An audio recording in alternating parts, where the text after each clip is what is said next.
man kaingon nga matawag na to importante ni pero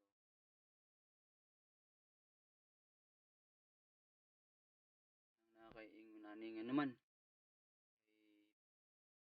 mao to kung sulti kaniya nga mas ma-monitor nimo ang voltahe sa imong battery.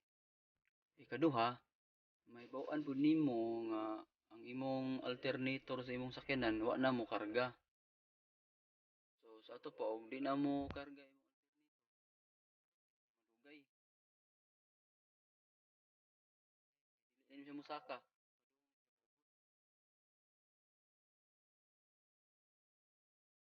Ang ikaduha nga mailhan nimo nga imong alternator nga di na mo karga kani siya guys. I-test akong i-on akong ignition ha. Kabantay mo na araw nga battery guys. Araw nga battery. Kana siya sa tumoy. Kana siya guys. Na siya ay araw nga battery. Inig-andar si mong sakyanan guys. Mapawong din na siya nga araw nga battery. Buot pa sabot ikarga imong alternator. Og mapawong na siya.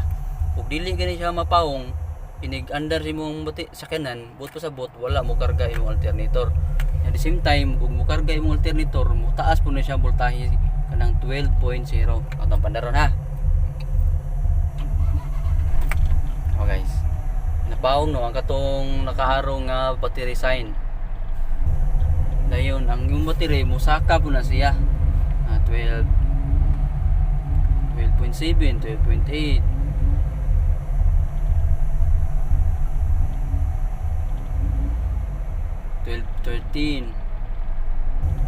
Buot pa sabot kani saka man siya guys. Ang alternator sa imong sakyanan ni charge.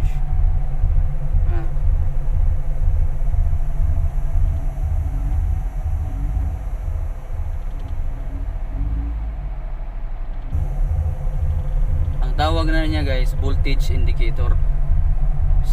May bawaan mo na siya. Sa to pa wala pag gani ka kalarga, paduong pag gani ka mulakaw, mahibaw-an na nimo nga imong alternator wala siya mo karga. Kay dili mo siya musaka. Dili mo siya musaka. Naka-steady lang siya sa pila to. 12 to.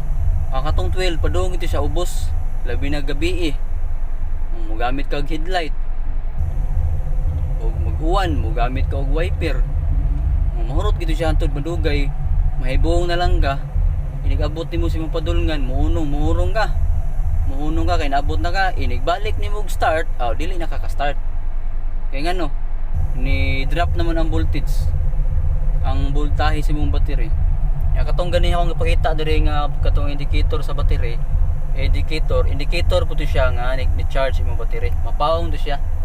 Maghimo na og video guys, nganong sa actual nga mapawong siya ang bulb inigtuyok sa alternator. Na ako'y alternator dito nga wala nakataod sa makina.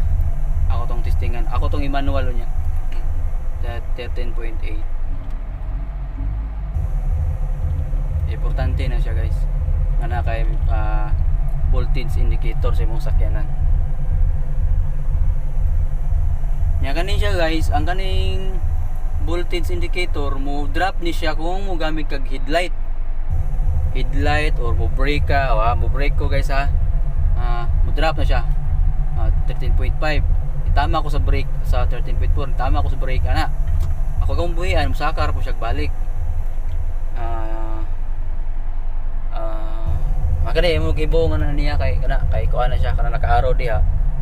Kuan na siya kanang handbrake na. Kani siya handbrake. Kung akong i-release ang handbrake, mapawong na po siya.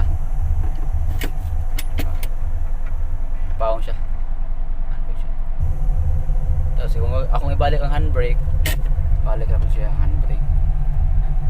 Guys, akong pasigaw na akong headlight guys. Mo drop na siya ang 13.8. 13.3 na siya guys. Nag-headlight mo ako guys. Pero kung naka sa long distance drive, bisa pag naka-headlight ka, may monitor 10.2 siya, pero musaka gyud po niya padung guys, mo 13.3 pero hinay lang kay ngano nagkaon man og voltahe ang imong headlight. Nagsiga akong headlight guys. Ug akong paggon akong headlight guys, bumalik mo sa saka guys. 7 3.8. Ang uban ganing alternator guys, ang uban ganing alternator guys, maabot og ka ng 14 kapin. Ang ako 13.5 to 14. Pero mo drop siya kung mag headlight ka guys. Inana na siya ang alternator. Pero ug ang imong alternator guys nga dili mo gana, dili gini siya dili niya maabot ang 13.9 guys. Katong 12 ganiha nga starting mo padung gito siya drop, mahurot gito siya labi nagmo headlight ka. Muga mo tama ka sa brake. Mo drop siya. Wala muga mo wiper ka. Muga mo sawag na mo signal light, mo hazard. Hazard siya. Nagusab-usab niyang voltahe guys. Naka-hazard mo siya guys. Muna siya. Muna nakabintaog na kay voltage indicator guys. May bawaan nimo ang kahimtang sa imong voltahe. Sa ato pa, ug padung pa lagi ka biyahe, yan ay bawaan nimo ang voltahe sa imong voltahe sa imong battery nga wala siya mosaka. Aware na ka nga kanang imong alternator wala mo charge. Imo na siyang ipaayo. Kay lisod kayo naka sa biyahe nya mukalit lang kag katiorok. May lag ka nang nakikauban unyang ikarausa. Nya wa po kay kwarta. Mahimong na kwarta wa kay mapalit nga alternator, wa kay mapalit nga battery. Nya mataymi nga pagid nga pag-abiriyan mo nag-uwan pag yun mo na nakahasol. Muna bintahan na kay voltage indicator kay ma-monitor mo ang voltage sa imong battery. Mao na to guys ug manghinaot ko nga namoy nakatunan. Salamat guys. Okay, bye-bye. Palihog lang niya kung subscribe sa akong YouTube channel para update mo sa akong mga bagong video. Okay, salamat.